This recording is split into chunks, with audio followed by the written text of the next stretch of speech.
I'm David Ford of the Berman Museum. June 6, 1944, D-Day, Normandy, France, the turning point of World War II.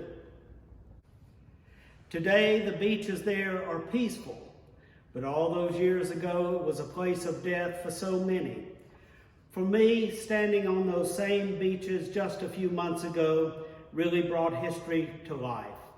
I imagined what it must have been like, all of those young men crammed into tossing landing crafts, the zipper sounds of German MG-42 machine guns, and the explosions of heavy fire all around, bullets ricocheting off the vessel, and as the ramps dropped, men falling just as they stepped into the water, or maybe not even making it off at all. Strategically placed barriers kept the crafts from making it all the way into the beach.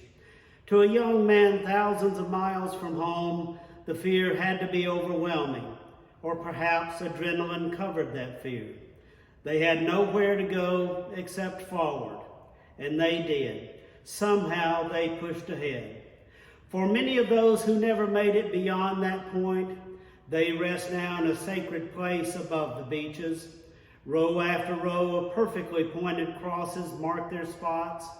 Each represents a person who had a home, family, dreams, and hopes of someday making it back to that home and family and pursuing those dreams. It has been said that you die twice, once the physical death, and then the death that comes when your name is no longer said.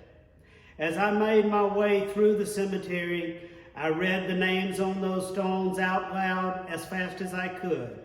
It was my way of trying to give back to as many as I could.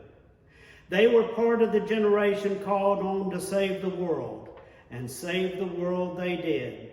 They performed their duty, now they belong to history. May they and what they did never be forgotten. It is our duty to remember them and give thanks for what they did. They, like I said, were part of the greatest generation, that generation called on to save the world, and they absolutely did. As one of the monuments there in Normandy says, they gave their tomorrows for our today.